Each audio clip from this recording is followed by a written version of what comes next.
The fluorescent lights of Ray's diner hummed their familiar electric prayer at 3:47 in the morning. Elena Foster moved through the empty space with the practiced efficiency of someone who'd walked these same 17 steps between booth 4 and the coffee station approximately 9,000 times over the past 6 years. The linoleum beneath her sneakers was cracked in patterns she knew by heart.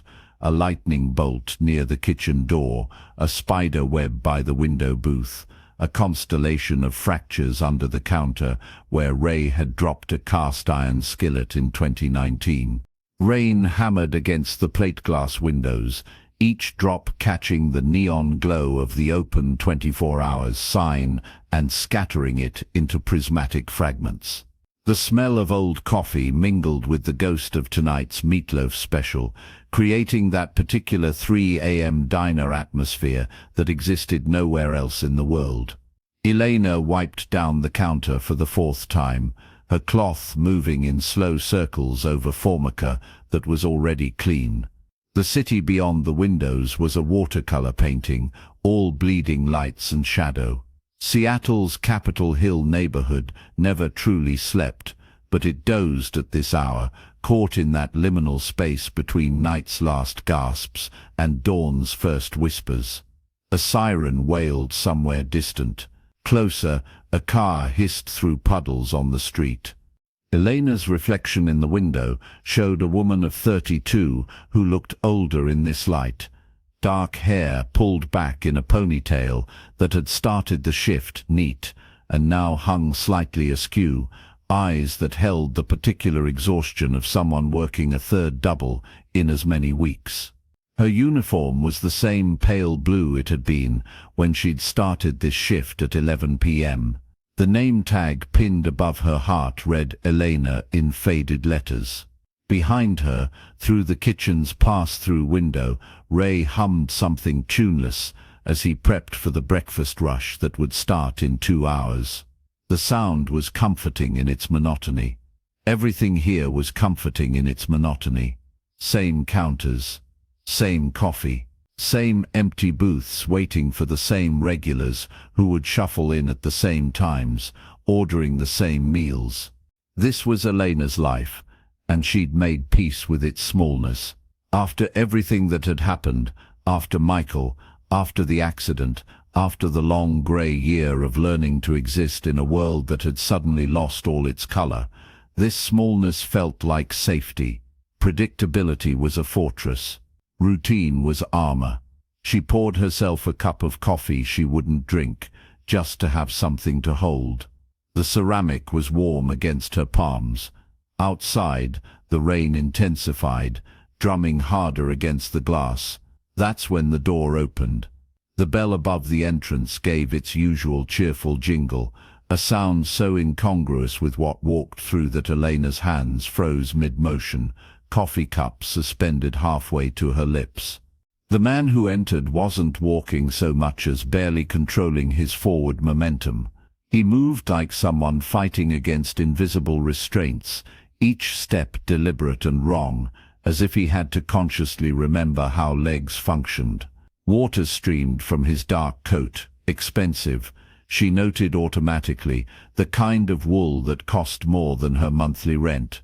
His hair was black and plastered to his skull, rain dripping from the sharp angles of his face. But it was his eyes that stopped her breath. They were wrong. Not just unusual or striking, but fundamentally wrong in a way that made something ancient and primal in Elena's hindbrain start screaming. They caught the diner's light and threw it back in shades that shouldn't exist, silver threaded through with veins of crimson, pupils blown so wide they'd nearly consumed the iris. He stood in the doorway, rain pooling at his feet, and Elena watched his nostrils flare. Once, twice. His head turned with mechanical precision, scanning the empty diner with those impossible eyes until they locked onto her. The coffee cup slipped from her fingers. It shattered against the floor in an explosion of ceramic and lukewarm coffee, the crash absurdly loud in the quiet space. Elena didn't move to clean it. Couldn't move. because the man's lips had pulled back from his teeth, and his teeth were wrong too sharp, too white, the canines extending just slightly too long to be human. We're open," she heard herself say, and her voice sounded distant, like it was coming from someone else's throat. "You can sit anywhere." The man made a sound that might have been a laugh or might have been a growl. His hands gripped the back of the nearest booth with enough force that Elena heard the vinyl creak. He was shaking. No, trembling. Every muscle in his body seemed to be locked in some internal war. "You need to leave." His voice was rough, scraped raw, each word forced out with visible effort. Now Elena's feet had grown roots into the coffee-soaked floor. She should move, should run, should call for Ray. But something in the man's face held her frozen, not just the predatory wrongness, but something underneath it. Desperation, pain, a plea buried beneath the threat. "You're hurt," she said, and the observation surprised her as much as it seemed to surprise him. His eyes snapped to hers, and for a moment something almost human flickered in those silver-red depths. "I'm dangerous," he corrected, and his voice dropped lower, became almost a whisper. "There's blood on you." Elena's hand moved automatically to her forearm, where she'd nicked herself on a broken plate earlier in the shift. She'd cleaned it, put a bandage on it, forgotten about it. But now, following his gaze, she saw that the bandage had peeled back slightly. A thin line of red showed at the edge. The man's entire body went rigid. The trembling stopped. Everything stopped. He became so absolutely still that Elena wasn't certain he was breathing. "Please," and that single word carried more weight than any she'd ever heard. "Please leave." But Elena didn't leave. Couldn't leave, because she'd seen this before. Not exactly this, but something close enough. She'd seen Michael in the hospital after the accident, fighting against the morphine and the pain, trying to hold on to himself even as everything else slipped away.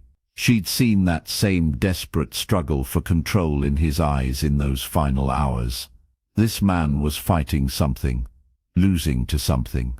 And Elena Foster, who'd spent 6 years making herself small and safe and invisible, who'd built her life into a fortress of routine and predictability, did the most reckless thing she'd done since the night she'd driven too fast on a rain-slicked road and lost everything that mattered.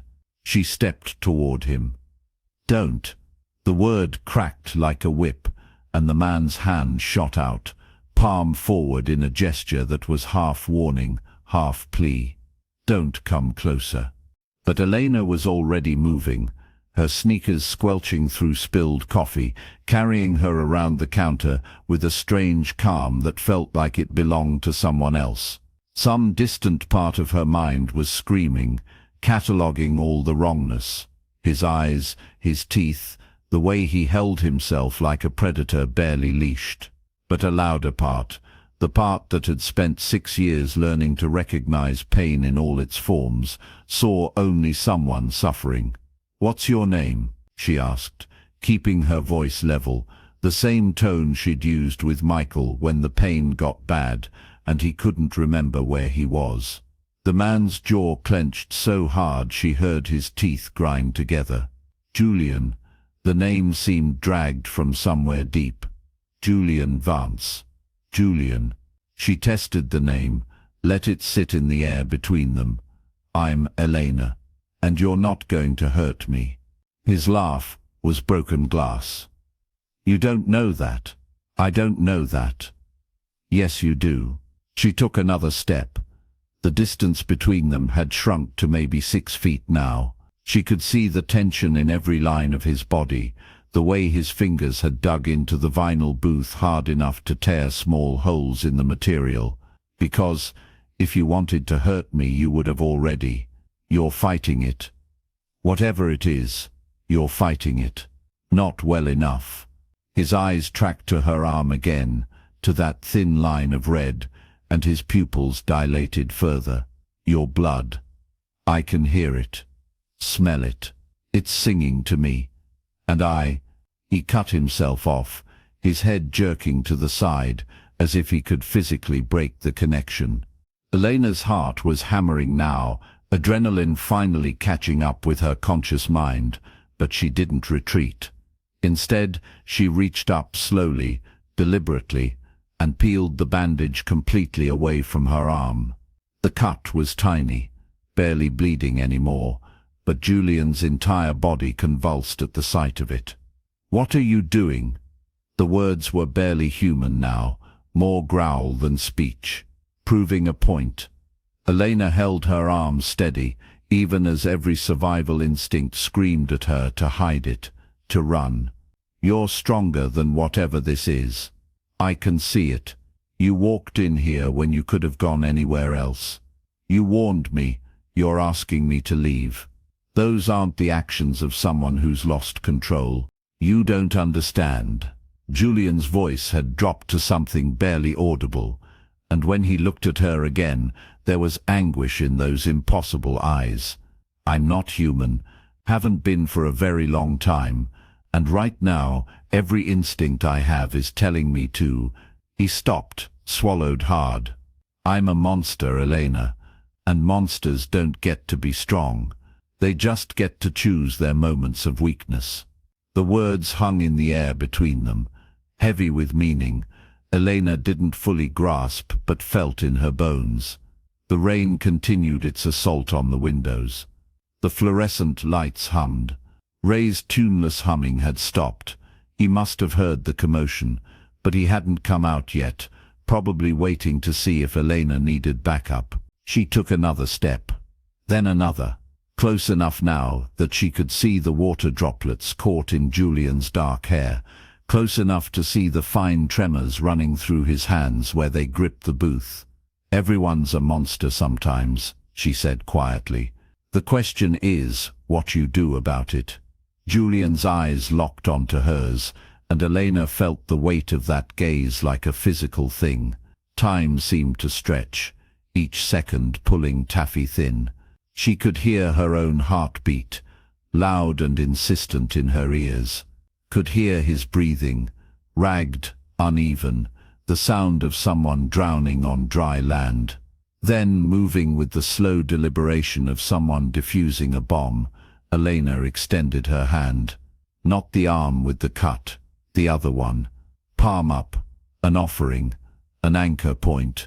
"You don't have to fight alone," she said. For a moment, nothing happened. Julian stared at her outstretched hand like it was a weapon, something dangerous and incomprehensible. The silver red in his eyes swirled, fought against itself, a storm contained in irises that shouldn't exist. Then, with a sound that might have been a sob or a snarl, his hand moved toward hers. The moment their skin made contact, the world shifted. It wasn't dramatic, no flash of light, no thunderclap, but Elena felt something click into place, like a lock finding its key, like a compass needle swinging true north. Warmth flooded through her palm where Julian's cold fingers wrapped around hers, and she watched as the crimson in his eyes began to recede, silver pushing it back, until his pupils contracted to something almost normal. Julian gasped, a full-body shudder running through him. His grip on her hand tightened, not painfully, but desperately, like she was the only thing keeping him from drowning. "What?" he started, his voice hoarse with wonder and confusion. "What are you?" But before Elena could answer, before she could even begin to process what had just happened, what she'd just felt, the diner door crashed open again. This time, 3 men entered. They moved with the same predatory grace as Julian, but where he had fought for control, they radiated cold command. The one in front was tall, blonde, with eyes that caught the light in the same impossible way. He looked at Julian's hand wrapped around Elena's, looked at Julian's clearing eyes, looked at Elena herself with an expression that made her blood run cold. Then he smiled, and his teeth were very, very sharp. "Well, brother," he said, his voice smooth as silk and twice as dangerous. "It seems you've finally found." The blonde vampire's smile widened, revealing more of those impossible teeth. "Found your anchor." The word hung in the air like smoke, curling around Elena's consciousness.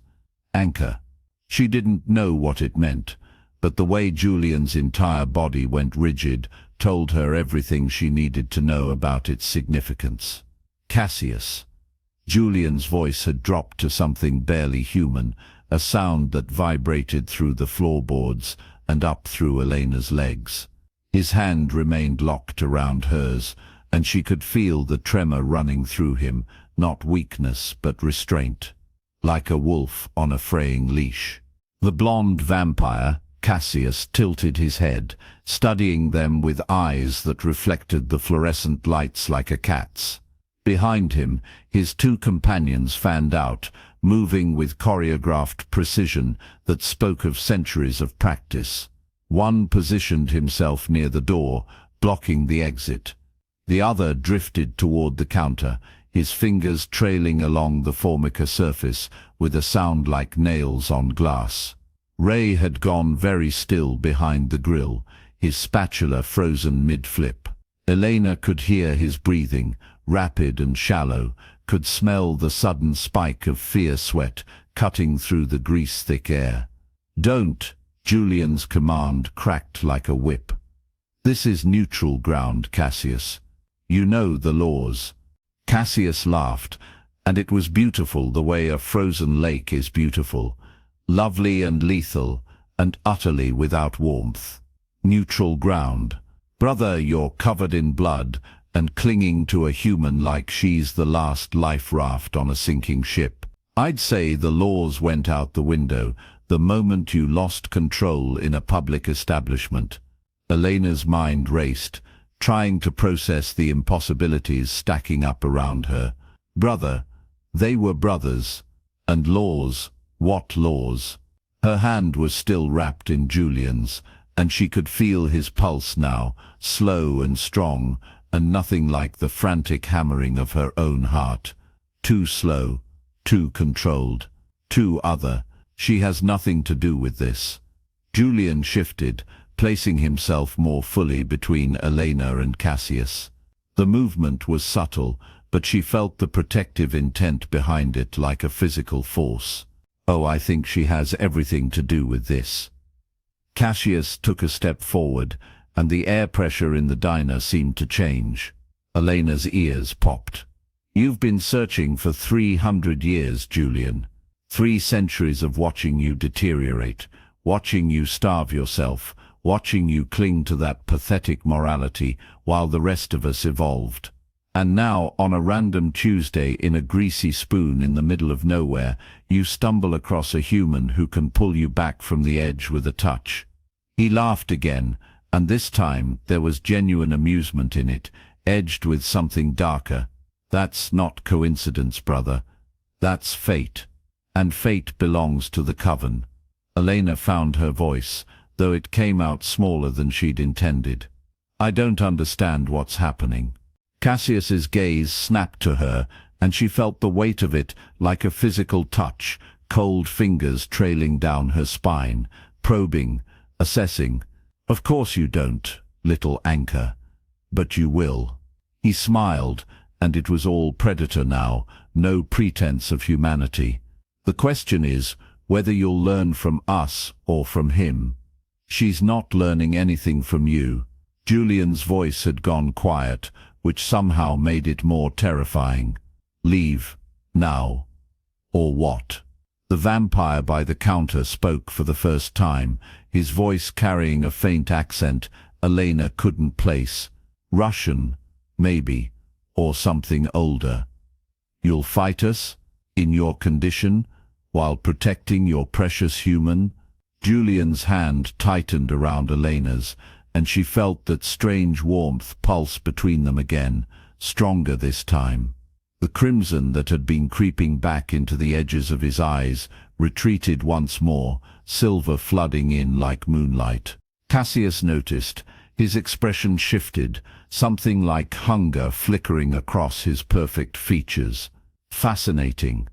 She really does stabilize you. Victor, are you seeing this? The vampire by the door. Victor apparently nodded slowly. The resonance is unmistakable. I've only read about it in the old texts. The very old texts, Cassius agreed. He began to circle, forcing Julian to turn, keeping Elena behind him. From before the great fracture, when our kind still believed in soul bonds and sacred connections and all that romantic nonsense. He paused, tilting his head. Of course, those texts also say that an anchor can be claimed by any vampire strong enough to forge the connection. It doesn't have to be you, Julian. The temperature in the diner dropped 10 degrees in an instant. Elena's breath came out in a visible puff, and frost began to spread across the windows in delicate, deadly patterns. "Touch her," Julian said, his voice carrying harmonics that made Elena's bones ache, "and I will end you, brother or not." For a long moment, nobody moved. The only sound was the hiss of Ray's grill and the sudden frantic hammering of Elena's heart. She could feel the violence coiled in the air, ready to spring, could taste copper and ozone on her tongue. Then Cassius smiled and stepped back, raising his hands in mock surrender. "Peace, brother. I'm not here to start a war. Not tonight, anyway." He glanced at his companions. "We're simply here to deliver a message from the council. They've noticed your episodes.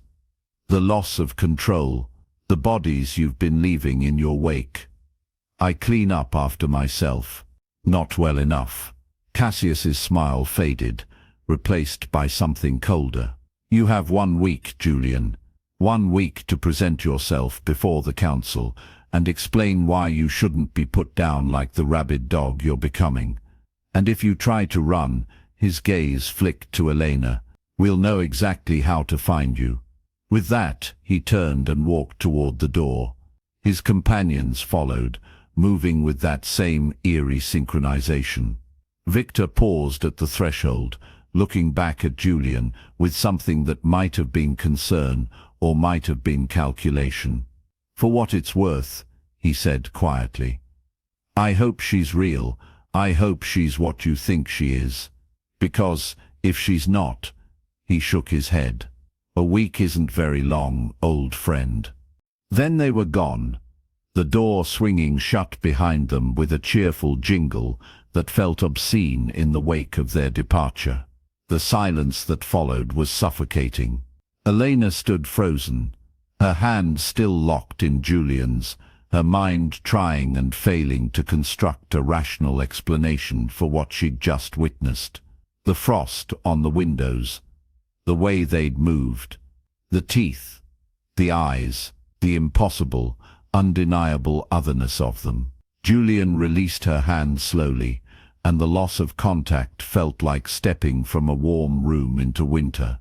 He turned to face her, and she could see the war playing out across his features, the desire to explain warring with the need to protect her through ignorance, the hope that she might understand battling with the certainty that she'd run.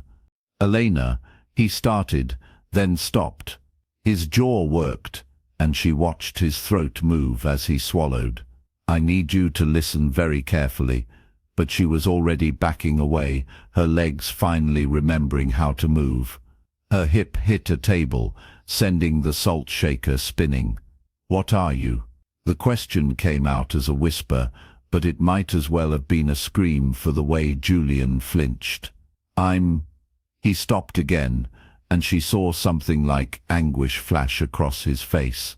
"I'm trying to keep you safe." "Safe from what?" Her voice was rising now, hysteria creeping in at the edges.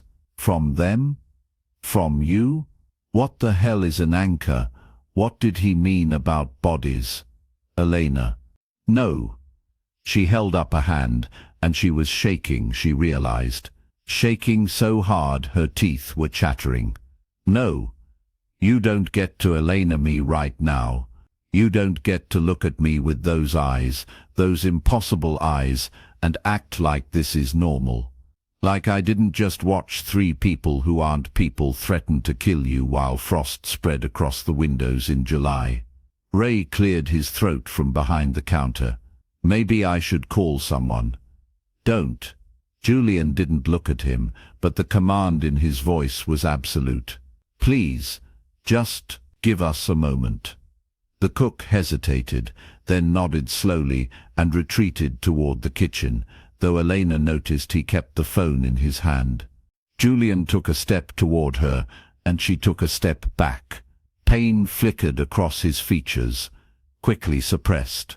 "I never wanted you involved in this. I came here to be alone, to be away from my world. I thought I could control it. I thought."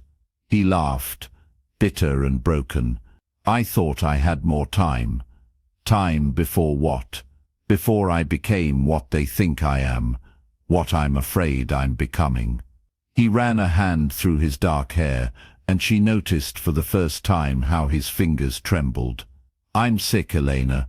My kind, we need blood to survive. But I've been trying not to, trying to be better than what I am. And it's killing me. Slowly, painfully, turning me into something that can't tell the difference between sustenance and slaughter." The words hung between them, impossible and undeniable. Vampire. He was saying he was a vampire, that they were all vampires, that the monsters from stories and movies and nightmares were real, and one of them was standing in front of her, in a blood-stained dress shirt, looking at her like she was the only thing keeping him tethered to sanity. "This is insane," she whispered. "Yes, this can't be real. I know. You're telling me vampires are real, that you're a vampire, that I'm some kind of—" what did he call it? Anchor. Julian's expression softened, and for a moment he looked almost human. Almost. "I don't know what you are, Elena.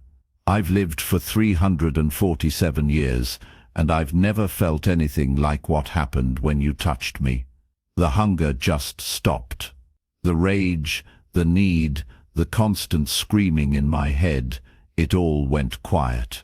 For the first time in decades, I could think clearly, could breathe without tasting blood, could look at a human without seeing prey." He took another step forward, and this time she didn't retreat. Couldn't. His words had pinned her in place, stripped away the option of running. "I don't know what that makes you," he continued, his voice dropping to something raw and honest. "But I know what it makes me. It makes me selfish. Because even knowing the danger I've put you in, even knowing that Cassius and the Council and every vampire who hears about this will want to use you, claim you, study you, even knowing all that, I can't make myself walk away." Elena's throat had gone dry.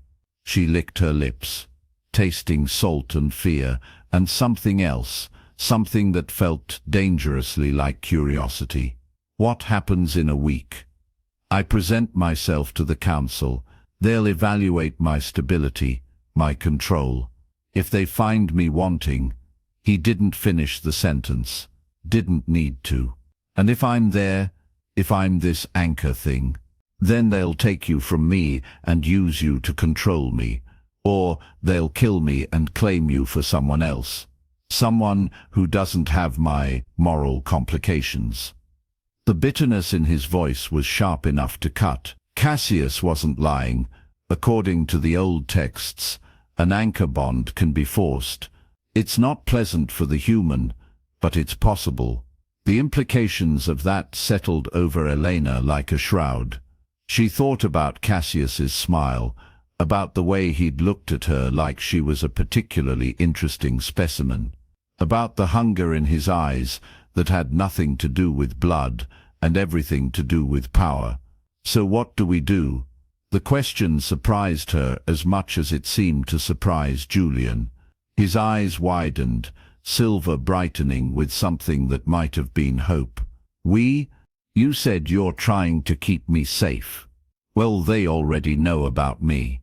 They already know what I can do for you. So running doesn't help. And pretending this didn't happen doesn't help. Which means we need a plan. She was amazed at how steady her voice sounded, given that her entire worldview had just shattered and reformed into something unrecognizable. So what do we do? Julian stared at her for a long moment, and she watched several emotions flicker across his face too quickly to name. Then, slowly, he smiled. It was tentative and fragile and completely human, and it transformed his features from beautiful to breathtaking. We survive, he said simply. And maybe, if we're very lucky and very careful, we find a way to change the rules. Elena nodded, trying to project a confidence she didn't feel. Okay. So where do we start? First, I need to get you somewhere safe, somewhere they can't. The diner's front window exploded inward in a shower of glass and screaming metal. Elena threw her arms up instinctively, feeling the sting of a dozen tiny cuts as shards peppered her skin. Through the ringing in her ears, she heard Julian shout something, felt his arms wrap around her, pulling her down and away from the worst of the debris. When she looked up, there were 4 new vampires standing in the wreckage of the window frame. These ones didn't bother with the pretense of humanity. Their eyes were solid crimson, their movements jerky and wrong, like predators who'd forgotten how to mimic their prey. The one in front was a woman, tall and rail-thin, with hair so black it seemed to absorb light. When she smiled, her fangs were fully extended, and there was nothing controlled or civilized about the expression. "Julian Vance," she purred, her voice carrying an accent that might have been French centuries ago. "The council sends its regards, and its hunters." Julian pushed Elena behind him, his body going rigid with tension. "Margot, the council gave me a week." "The council gave you a week to present yourself. They said nothing about leaving you free to bond with your little anchor." Margot's crimson gaze fixed on Elena, and the hunger in it was primal and absolute. Such a waste, really. All that potential, wasted on a vampire too weak to take what he needs. But don't worry, little human. Once we've dealt with Julian, we'll find you a proper master. Someone who understands power. "Over my dead body," Julian growled. Margot's smile widened. "That's rather the point, darling." Then she moved, and the world became violence and chaos, and the certainty that Elena Foster, waitress and college dropout, was about to die in a diner at the hands of monsters that shouldn't exist. Julian met Margot's charge with impossible speed, their collision sending tables flying like toys. Elena scrambled backward, her hands and knees crunching on broken glass, her mind screaming at her to run, to hide, to do anything except watch, as the man, the vampire, who'd sworn to protect her, fought for both their lives. The other 3 hunters spread out, circling. One of them, a young-looking man with Asian features and eyes like burning coals, started toward Elena with deliberate predatory grace. She grabbed the nearest thing she could find, a chair, and swung it at him with all her strength. He caught it one-handed and crushed it to splinters without breaking eye contact. "Feisty," he said, his voice carrying a hint of amusement. "I like that.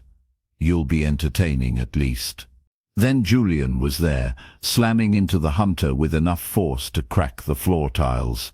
They went down in a tangle of limbs and snarls, and Elena saw blood, so much blood, though she couldn't tell whose. "Elena," Ray's voice cut through the chaos. "Back door." She ran, her legs finally remembering how to work, her survival instinct overriding the paralysis of terror. Behind her she heard Julian roar, an inhuman sound that shook the building, heard the meaty thud of bodies hitting walls, heard glass and wood and bone breaking. She burst through the kitchen door, Ray right behind her, and stopped dead. Cassius stood in the alley behind the diner, leaning against the brick wall like he'd been waiting for her. In the sodium light of the street lamp, his eyes gleamed like polished silver. "Hello again, little anchor," he said pleasantly. "Going somewhere?" Before Elena could scream, before she could run, before she could do anything at all, Cassius moved. One moment he was 10 feet away, the next his hand was on her shoulder, cold as death and strong as iron. The world tilted, spun, and went black. When consciousness returned, it came with the smell of old stone and older blood, and the absolute certainty that everything had just gotten so much worse. Elena's skull throbbed where it had struck stone. The darkness resolved into flickering torchlight, revealing walls carved from bedrock, ancient and damp. She lay on cold flagstones, her wrists bound behind her back, with something that bit into her skin like wire. Cassius crouched beside her, studying her face with the detached curiosity of a child examining an insect. "You're awake." "Good. I was beginning to worry I'd miscalculated the dose." "What did you—" Her tongue felt thick, her thoughts sluggish. "Just a little something to keep you compliant during transport." He stood, brushing dust from his immaculate suit. "We're in the old sanctuary beneath the city, the place where our kind first gathered, centuries before your great-great-grandparents drew breath. Julian knows it well." Elena forced herself to focus through the chemical haze. The chamber stretched into shadow, supported by columns carved with symbols that hurt to look at directly. The air tasted of mineral water and decay, and somewhere in the distance she heard the steady drip of moisture on stone. "Why bring me here?" "Because this is where it ends." Cassius walked to the center of the chamber, where a circular depression had been carved into the floor. Dark stains radiated from it, like the petals of some grotesque flower. "This is where Julian and I will settle what should have been settled 300 years ago.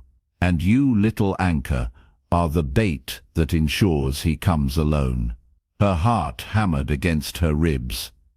"He'll kill you." "Perhaps." Cassius smiled, and it was the saddest expression she'd seen on his face. "Or perhaps I'll finally free him from the delusion that he can be anything other than what we are. Either way, one of us won't leave this place. That's how it has to be." Footsteps echoed from the tunnel entrance. Victor appeared first, his face grim, blood spattering his shirt. Behind him came Julian, and the sight of him drove the air from Elena's lungs. His clothes were torn, revealing pale skin crisscrossed with healing wounds. His eyes blazed with an intensity that made her earlier fear seem quaint. When his gaze found her, something shifted in his expression, relief and rage, and something deeper, something that made her chest ache despite everything. "Let her go, Cassius." Julian's voice was barely human, more growl than words. "This is between us." "Is it?" Cassius gestured to Elena. "She's changed you, brother. Made you weak, made you forget what you are." He moved with liquid grace, positioning himself between Julian and Elena. "Do you remember what Father said?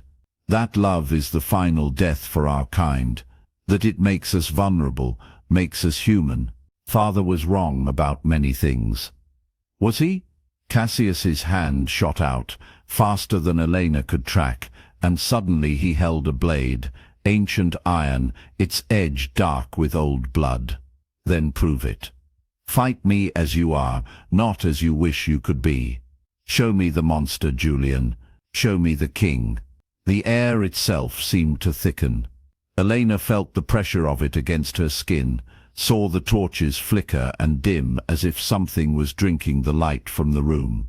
Julian's body shifted, muscles coiling beneath his skin. His fingernails lengthened into claws, and when he opened his mouth, his fangs gleamed like ivory daggers. "You want the monster? You'll have it." They collided with a sound like thunder. Elena had seen Julian move before, had witnessed his inhuman speed and strength. But this was different. This was two apex predators unleashing centuries of restraint, and the violence of it was almost beautiful in its terrible precision. Cassius's blade sang through the air, opening a line across Julian's chest. Black blood welled and began to close almost immediately. Julian's claws raked across his brother's face, tearing furrows that should have been fatal but merely made Cassius laugh, a sound of pure, unhinged joy. They moved too fast for human eyes to follow, becoming blurs of motion punctuated by the crack of breaking stone and the wet sound of flesh tearing. A column shattered under the impact of Cassius's body. Julian's fist cratered the wall, sending chunks of ancient rock clattering across the floor. Victor stood frozen at the tunnel entrance, his face pale. "My lord, stay back." Julian's roar shook dust from the ceiling. "This ends tonight." Cassius drove the blade into Julian's shoulder, pinning him against a column. Julian didn't even flinch. He grabbed his brother's wrist and twisted, and Elena heard bones snap like dry kindling. The blade clattered to the floor.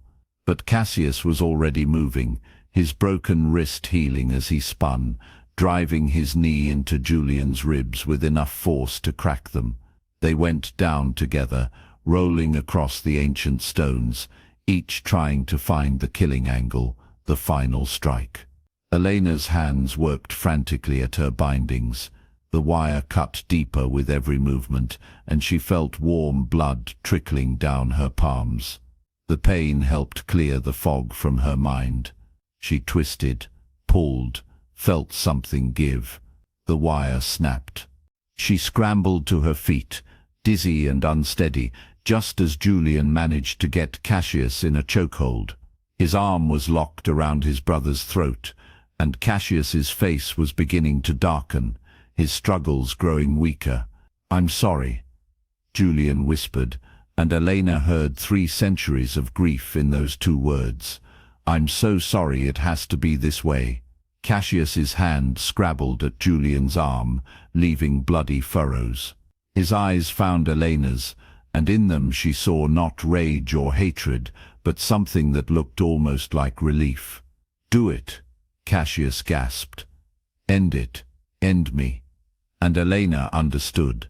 This was what Cassius wanted, had always wanted, not victory, but release. An end to the endless years, the hollow existence, the weight of immortality without purpose. He'd engineered this confrontation not to destroy Julian, but to force his brother to destroy him. She moved without thinking, driven by an instinct deeper than self-preservation. "Julian, stop." Her voice cut through the chamber like a bell, clear and commanding. Both brothers froze, their attention snapping to her. She walked forward, her legs steadier now, her hands still dripping blood. "This isn't the answer. Killing him won't free either of you." "Elena, stay back." Julian's voice was strained, his arms still locked around Cassius' throat. "No." She kept walking, kept her eyes on Julian's face. "You told me you were trying to be better, to be more than the monster. But this is exactly what the monster would do. He's given me no choice. There's always a choice." She was close enough now to see the war raging behind Julian's eyes, the human and inhuman battling for dominance. "He wants you to kill him, Julian. Can't you see that? He's been dead inside for so long, he thinks this is the only way out." Cassius made a sound that might have been a laugh or a sob. "Clever girl." "Let him go," Elena said softly. She reached out her bloody hand, touching Julian's arm. The contact sent a jolt through both of them. She felt it, that connection, that anchor that Cassius had named. Let him go. For a long moment, nothing moved. The torches burned low, casting dancing shadows on the ancient walls. Water dripped somewhere in the darkness. Victor's breathing was the only sound beyond the ragged gasps of the brothers. Then, slowly, Julian's arm loosened. Cassius fell forward, coughing, his hand at his throat. He stayed on his hands and knees, his head bowed, his shoulders shaking.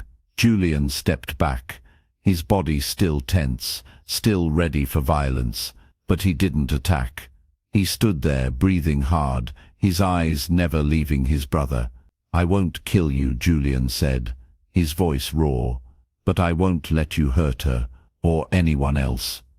"Those are the terms." Cassius raised his head. His face was a ruin of healing wounds, but his eyes were clear, clearer than Elena had ever seen them. "Then what? You expect me to just—" "What?" "Fade into obscurity, pretend the last 3 centuries didn't happen. I expect you to choose." Julian moved to stand beside Elena, his hand finding hers. The blood on her palm mingled with the blood on his skin. "Choose to be more than what Father made us. Choose to find something worth existing for, even if it takes another 3 centuries to find it. And if I can't, then you leave.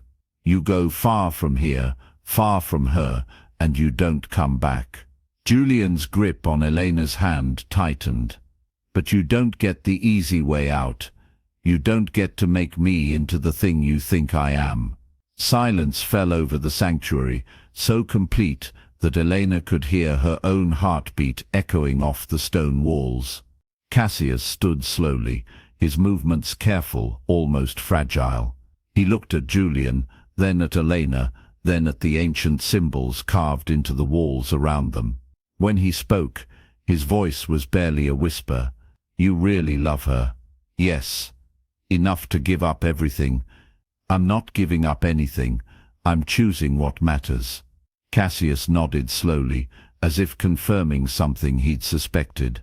He walked to the blade where it lay on the floor, picked it up, and for a moment Elena's breath caught, but he simply tucked it into his belt and turned toward the tunnel. At the entrance, he paused. Father was right about one thing. Love is death for our kind. But maybe, he looked back at Julian, and something in his expression had softened. Maybe that's not the worst way to die. Then he was gone, his footsteps fading into the darkness. Victor cleared his throat. "My lord, should I let him go?" Julian said.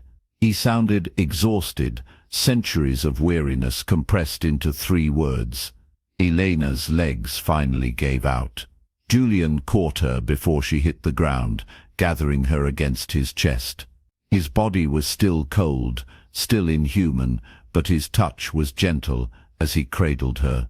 "Your hands," he murmured, examining the wounds at her wrists. "They'll heal." She looked up at him, at the face that had terrified and fascinated her in equal measure. "Will you?" He didn't answer immediately.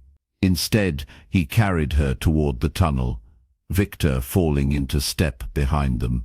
As they climbed the ancient stairs back toward the surface, Elena felt the weight of the earth above them, the layers of city and history and human life that had been built over this dark foundation. When they finally emerged into the night air, the sky was beginning to lighten in the east. Not quite dawn, but the promise of it, that particular quality of darkness that comes just before the world turns toward light. Julian set her down carefully, but kept his arm around her waist, steadying her. They stood in an alley behind an abandoned warehouse, the city waking around them with the distant sound of early traffic and the cry of gulls from the waterfront. "What happens now?" Elena asked. Julian looked at the horizon, at that approaching dawn. "Now we figure out how to live. Really live. Not just exist, not just survive, but find something worth all of this. He turned to her, and in his eyes she saw not the monster or the king, but simply a man who had been alone for far too long. "If you'll have me." Elena thought about everything that had happened, about the fear and the violence, and the impossible choice she'd made in that underground sanctuary. She thought about Ray and the diner, and the simple life she'd been living before Julian Vance walked through the door. Then she thought about the way Julian had listened when she spoke, the way he'd chosen mercy over vengeance, the way his hand felt in hers, cold and strange, and somehow exactly right. "I'll have you," she said, monster and all. His smile was small but genuine, and for the first time since she'd met him, it reached his eyes. They stood there as the sky continued to lighten, as the city stretched and yawned and came alive around them. Victor discreetly moved to give them privacy, pulling out his phone to make arrangements for cleanup, for explanations, for all the mundane details that came after the world nearly ended. Elena leaned against Julian's chest and listened to the absence of a heartbeat, to the stillness where human life should pulse. But beneath that stillness she felt something else, a warmth that had nothing to do with blood or breath, and everything to do with choice. Somewhere in the distance, a church bell rang, marking the hour. The sound carried across the rooftops, clear and bright, a promise that the world would keep turning, that morning would come, that there was always another chance to choose who you wanted to be. Elena closed her eyes and breathed in the scent of coming dawn, car exhaust and salt water, and the particular smell of Julian's skin, like old books and winter nights. It was the scent of her new life, strange and frightening and full of impossible promise. And for the first time in longer than she could remember, she wasn't afraid of what came next.